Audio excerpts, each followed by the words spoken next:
Warning, before you descend into the depths of madness, the shadow-stained path beneath your feet has borne you this far, but before you venture onward, make sure your mind stands firm. For should you continue down this weird road, you shall behold sins stepped in blood, limbs torn apart in hatred, love possessed and twisted, and desire drenched ecstatic lust. If you still remain, then step forward, for you already know what awaits. The experience before you contains scenes of blood, gore, violence, and mature sexuality. Proceed with caution. Hi guys, Roshi here and welcome to Livber, Smoke and Mirrors. I hope I'm saying that correctly. I think it's Livber. The demo. I graciously was reached out to by the developers of this game, a studio called InEv Games, to see if I would check out this game. Now, normally, I don't particularly mesh well with horror games. I'm not a big horror fanatic when it comes to games. At least I never was when I was younger. I think I've gotten better as I've gotten older, so we'll see.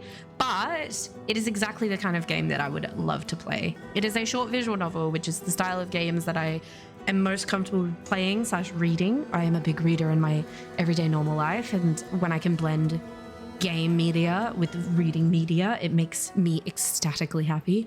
And I can deal with horror when it's in this format. At least I hope so. We shall soon find out. So this game is a short psychological horror interactive story. 5 years after vanishing without a trace, the woman you once called your lover writes from beyond the silence. I will give birth to our creation. In 3 acts, we descend into a fractured mindscape where obsession, memory, and myth intertwine. This game has a planned release date for the 3rd quarter of 2025, and like I said, it is developed and published by InEv Games. I think I'm saying that right. Apologies if it is wrong. So yeah, let's have a look at some quick settings here. Oh, okay, this is a work in progress. The music and ambience is just stuck the way it is. And we have full screen / not full screen, but this is something cool. I want to see if this will work. So cute! Meow, Roshi. I'm Yel the cat, the studio CEO, Chief Eating Officer. Thank you for taking the time to play Livber, Smoke and Mirrors. Consider this a big meow of gratitude. I hope Lilith's madness managed to give you a proper chill. Some moments even made my own fur stand on end. Well, they will soon. I'm sorry I did this first, Yel. Every question about the demo or full release and every this would be even better if idea is worth its weight in premium cat food to me. Share your thoughts with my humans, sorry, the dev team, and they'll jot down every word. Can't reach them? Drop me a meow at yelthecat@inevgames.com. I'll lap up every word between my nap sessions. Your support keeps both my humans motivated and my food bowl full. Thanks again and have a good time. Yet another reason why I wanted to play this game. Their CEO's a cat. Like, come on. Thanks, Yel. All right. We're going to jump right in. I'm very excited to see what this game holds. Like I said, this is the demo, not full release, so there'll probably be some things that are a bit off, but I see her in my dreams, her and that house on the edge of the cliff. Everything changed after reading that letter, the one bearing her name, my old love, Lilith. 5 years ago, on a dark night, they took her from that house, executed her for black alchemy. I was the one who turned her in. Well, bro. But now she's calling me back to the house, wants to bury her breath in my sins. But how? That's what I have to find out. I immediately, when I was reading this, I was like, everything changed when the Fire Nation attacked. And I had to stop myself from saying it. All right. I'm kind of nervous. Act 1, welcome home, my love.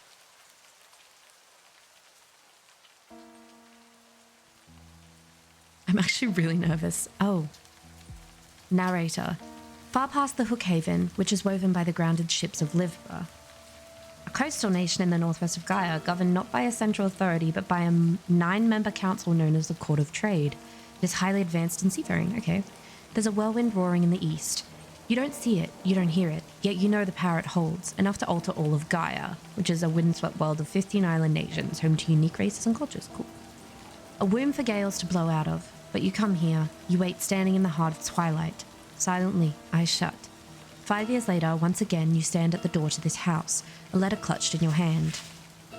I want to read the letter.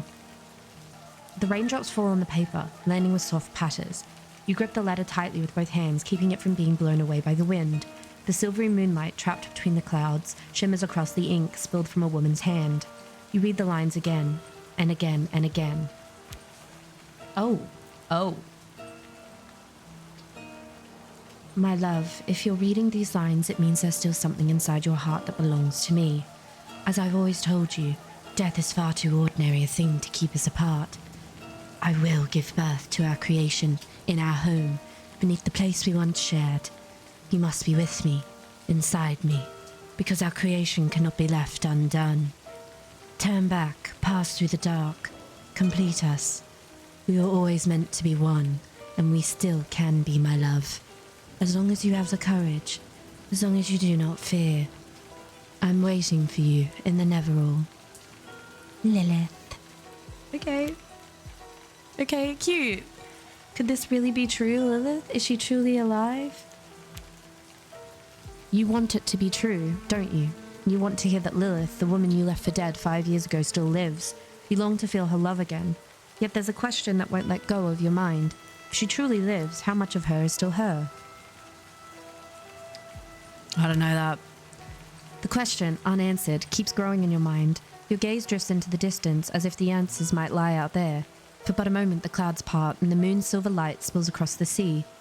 Each and every shimmer scatters into 1,000 fragments. This is really cool, this art style, by the way. I'm just completely cutting myself off. Oh, I have my little letter here. Like, this looks like the swirling ocean. It's just really cool. I like it. But you remain still, all your limbs stiff with waiting, standing before the door of the house, perched on the cliff beaten by the waves. Why here? Why would Lilith call me here? Where else could it be?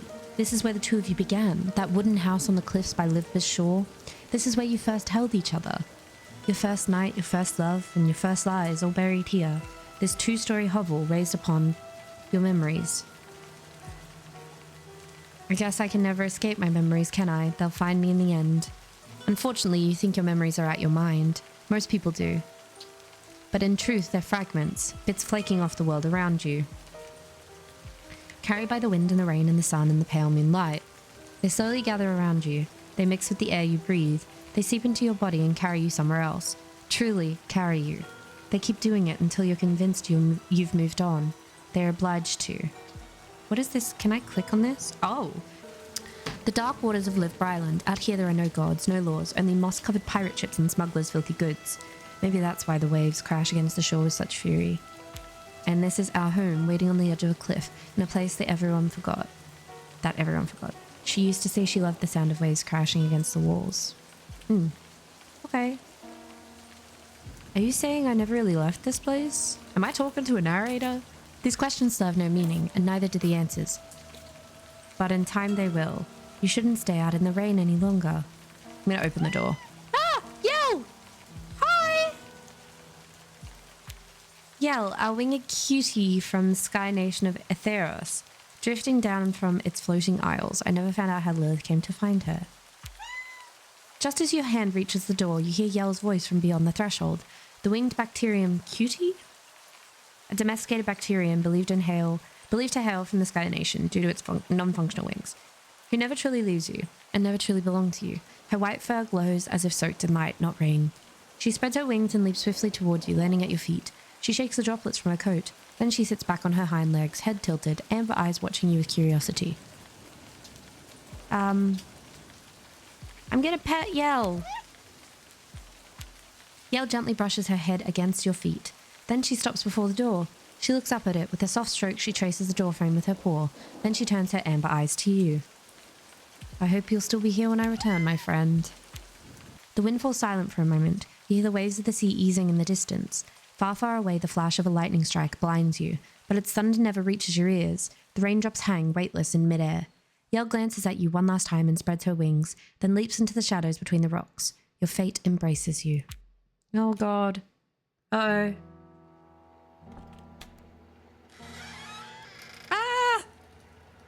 The door creaks open, but even you don't know what it is you hope to see, do you? Your guilt has chased you all the way here, and at last your sins have caught you. I'm totally ready to face my past, totally. The narrator's like, bitch, you thought. No, you wish you were. As you crack the door open, the air brushing against your face is stale and musty. The sweetness of Tolith, or Torlith? A white-coloured plant resembling the forget-me-not flower. Okay, the sweetness of Torlith flowers mixes with the scent of something burned.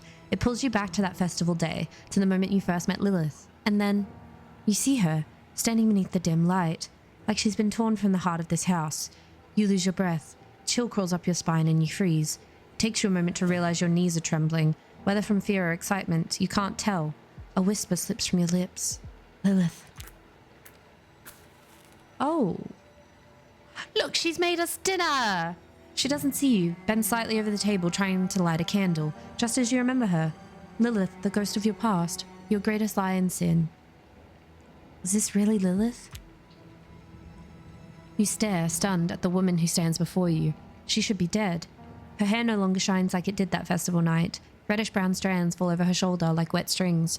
Her skin is sallow, a ghost-like paleness. And her eyes, the moment she turns her head and you meet them, another hollow question slips from your lips. How? Oh, look at how beautiful she is. You remember, the festival night, a warm breeze carries from the city's aroma. Far away, you two slip away from the crowded streets. The early black's crimson glow wraps Lilith's hair like a flamiest aureole? Wow, okay. The noise of celebration fades behind you. Right there, you hand Lilith a bouquet of white talleth flowers. She looks deep into your eyes. She smiles, tossing her hair back, and asks the same question. White talleth flowers. How did you find these? There's nothing I couldn't find for you, my love. A beautiful lie, told so well even you believed it yourself. My love. She looks at you as if about to say something. A pained smile touches her lips. The silence hangs between you. You finally come. 5 years later, how could you write this letter? With my love, of course. With the love I hold for you. Each letter carried my blood. Don't pretend you didn't feel it. You knew. I whispered every word to you before, my love. What I hear now is not what I heard back then. A pained smile appears on her face. My love for you never ended.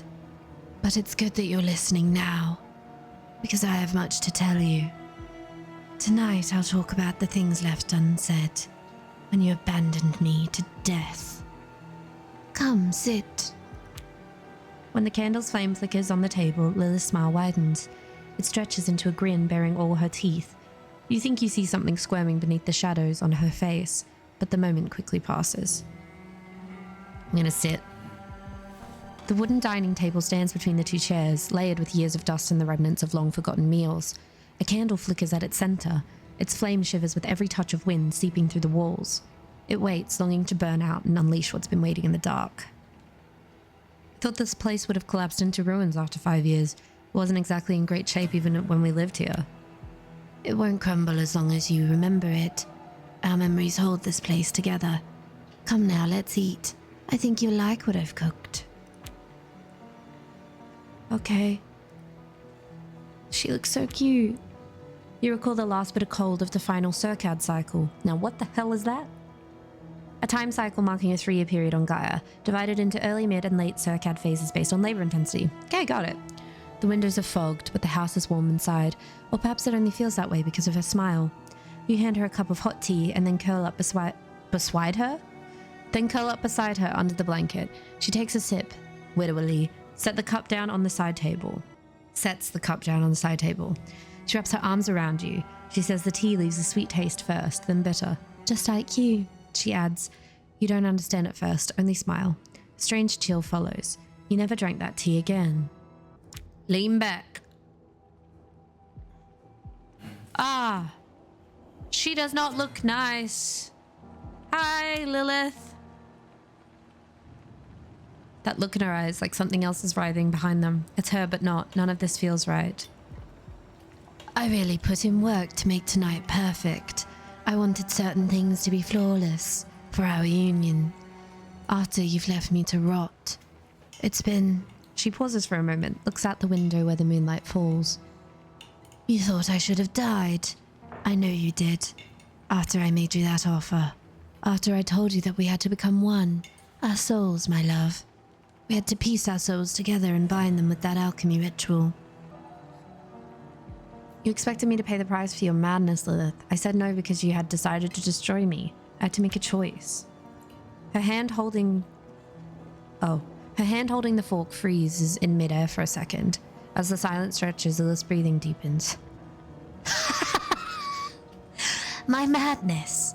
I offered you love. Only love. A love so deep that even death couldn't end it. But you were afraid. afraid to be with me beyond Neverall. You betrayed me. Did you think I wouldn't know? When I told you about the black alchemy ritual, when I spoke of piecing our souls together to crown our love, you saw my blood, heard my screams. You saw me vanish into the dark of the waters. She turns her face toward you and it darkens with hatred, with rage. This is scary. This is not the date I wanted. There's something darker, and with something even I cannot name. Her skin ripples as if 100 tiny things move beneath it. Oh, fuck that. You can't tell if it's real or just the candle's flickering light playing tricks on you. Then, just as quickly as it came, the moment passes. Lilith slowly leans back. No, you didn't even know what you wanted. How simple your little brain thinks, my love. And still, you called it imprisonment, the splendor I saw. You called it madness, the happiness I offered. My dearest, I know you're afraid, because my love forces you to become who you truly are. Don't worry, I am always with you. The wooden walls of the house groan under the assault of the rain, driven harder by the wind. The sea crashes against the cliffs, then pulls back into itself with a hiss of white foam. Darkness spreads ever outward, beyond the horizon. For a fleeting moment, you wish you were out there on the deck of a ship bound for somewhere you cannot see. Too little, too late. Your madness will break both of us, Lilith. Oh. It already has, my love, but not my madness. It's your cowardice. Go on, eat pork meat. I cooked it just the way you like. It wasn't easy, but it melts slowly on the tongue. When the fat coats the roof of your mouth and slips between your tongue, you'll taste the herbs. Porf. A sacred animal in Cardia, known to live in herds. They have long manes and specialized pincers used for communication. Strongly driven by a sense of belonging, they bond only with certain humans. When threatened, they can secrete a toxic chemical. Gods, porf meat? Lilith, you've completely lost it. After the festival where we first met, and that first night when you told me you loved me, we saw a porf, remember? It was magnificent. Its mane was long and beautiful. You remember, don't you, my love? Afterwards, we went to get something to eat. I couldn't stop thinking about it. You were mesmerized by that creature. You kept going on about how beautiful it was, how bright its mane shone, how proud it stood. Did you really think I could tolerate that, my love? That first night we met, we didn't eat anything, Lilith. No! She slams her hands on the table, leaning forward. Her face contorts with rage, her eyes wide and unblinking, bore into you, burning with intensity. No, no, no, no, no. That's exactly what we ate.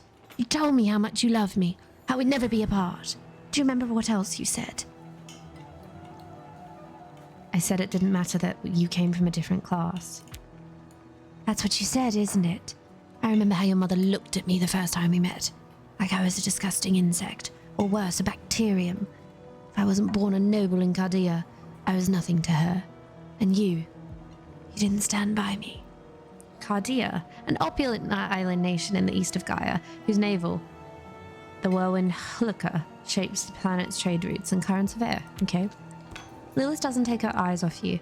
Every movement of her body quivers as she tries to cut the pork meat with her fork. Her head tilts slightly, crimson hair glinting into the candlelight, silky strands swaying back and forth. Your gaze drifts toward her plate, and in that moment you realize she is not cutting the meat at all. She's driving the knife into her own thumb. Slicing deep. The blood spills, mingling with the meat. Try to stop her. Lilith, your thumb. What are you doing? Oh, what? My love, it's so sweet of you to worry about me. It was just a moment of distraction, that's all. When you're here, everything else disappears. All my worries, my fears, my pain. This is the price of loving you. She quickly wraps her thumb in a scrap of parchment that had fallen to the floor. For a moment she stares at the porcelain plate, watching blood pool over the meat. Then she stabs her fork into the meat and lifts it to her mouth. Her eyes close as she chews, as if savoring something profound. Are you okay? Her vacant eyes blink, then find yours. What did you say? Oh, I'm fine. It's just... I never told you how my mother died, did I? She was addicted to doping. Some said she was obsessed, but I never wanted to believe that. I must have been 7 when she had her final episode. Her stash was all empty, so she thought she could drink what remained in her own blood. When they found her, she'd drowned in herself. Tragic. Though I used to think it was funny. But now I understand why she did it. What is doping? An alchemical substance that induces happiness but carries a high risk of addiction. Wait, you thought it was funny that your mother drowned in her own blood? Mm-hmm. She nods. The candle flickers, rain lashes against the windows. You listen until the soft patter of every drop echoes in your ears. Lilith's breath mingles with yours. Slowly, she circles around you and slips into the darkness. The woman watches you, unblinking. She waits, impatient for you to eat. I can't put up with this madness any longer. Uh-oh. Ah! Do you think you can defy fate? From the beginning, we were destined to be one. Neither you nor anyone else can stop this. Never, never, never! Head for the door. She looks angry. Ah! Standing up, your head spins. You steady yourself and move toward the door. Behind you, Lilith gasps. Just as your trembling hands reach the door, Lilith blocks your path. Eyes wide with madness, mouth agape, she clutches the knife she'd used to cut the meat. You instinctively tense up. Listen to me. You don't have to do this. You can't leave. Not before you're finished. You must first rip me from your heart. Can you do that, or must I do it for you? I wish I could have saved you from this pain, Lilith. Rain pounding against the windows intensifies. Lightning briefly illuminates the paintings, fresh and glistening as if just painted. Your eyes drift toward the pork meat. It subtly moves on the bloodied plate. I won't let you out of here. Not yet. Not until I've said all I need to say. Fine, let's talk after you put that down. You're kidding, right? We've talked, my love. You already understand. Everything's out in the open now. No more secrets, no more shadows, no more masks. There's only acceptance. You're mine. You belong to me, and I'll tear out the part of you that refuses to accept it. I'll take the very essence from inside your heart. For you, my love. For us. On her maddened face is a terrifying grin mingled with dread. Veins bulge on her forehead. The whites of her widened eyes are bloodshot. Her grip tightens on the knife until her knuckles whiten. She steps towards you. If this is truly what you want. Lilith's crazed eyes bulge as if ready to burst from their sockets. Beneath her ragged green clothes, her chest heaves violently with each breath. Then suddenly, her skin splits apart like parched earth around an ever-blowing whirlwind on a distant island nation. Her cheeks, mouth, hair, your last shred of rational thought screams at you. Run! Your feet recoil in an archaic reflex, and you stumble over one of the books scattered on the floor, crashing down. For a brief moment, yellow pages spill out across the ground from the fallen book. You catch glimpses of your own drawings, a dining table and a woman clutching a knife, but there's no time to focus. Struggling to your knees, you crawl deeper into the house. That's when you remember there's a passage leading from the basement to the cellar door outside. The cellar. I must get to the cellar. There's nothing left to separate us, my love. From the darkness of the corridor, Lilith's voice emerges, scarcely taking shape in her throat. It carries the strangeness of an extra-dying creature that seems to have only just learned how to speak. You sprint and finally reach the cellar door. I'm gonna reach for the door. Oh, I don't like this at all. This is awful. Gripped by sudden terror, you seize the cellar's cold handle, expecting a hand to clutch your shoulder at any moment as footsteps grow louder down the corridor, but it never comes. As you push the door open, a wave of dampness and the nauseating stench of things that should have long been dead hits you in the face. Stepping through the doorway, you slam it shut. As you bolt the door behind you, an abysmal silence and darkness wrap around you. I'm going to close my eyes and accept Lilith. Odi et intelligo, quarid faciam. Fortas requiris, nescio sed fieri sentio et vita sum. No idea what that means, but I'm assuming it's Latin. Act 2 echoes deep within. Ah! Thank you for playing. Yay! Thank you for making it. We made this 6 friends and 1 cat. We made our game as professional and artistic as possible. Everything from the visual to the music is handmade. No AI. Amazing, amazing work. The artwork is phenomenal, as is the sound design. The sound design is beautiful. I felt very immersed. So, sorry, losing my voice after doing that Lilith voice. We plan to release this game on Steam as a full version in September 2025. Oh, September!